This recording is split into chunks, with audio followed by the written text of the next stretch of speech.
আমাদের বঙ্গাইগাঁও টাউনশিপে না প্রতি বছর ফ্লাওয়ার শো হয়। আর এই ফ্লাওয়ার শোটা একদিন ধরে চলে না, এই ফ্লাওয়ার শোটা টাউনশিপে 3 দিন ধরে চলে। এটা দু জায়গাতে হয়, একটা টাউনশিপের পেছনে হয়, একটা টাউনশিপের সামনে হয়।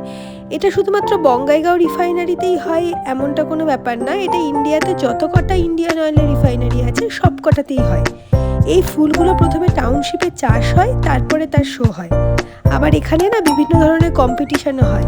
অনেকেই বাড়িতে বিভিন্ন রকমের ভ্যারাইটি রকমের ফ্লাওয়ার, তারপরে ভেজিটেবলস এগুলো চাষ করে, তারপরে তারা এই কম্পিটিশানে নাম দেয়। ব্যাস এইটুকুই। বাই।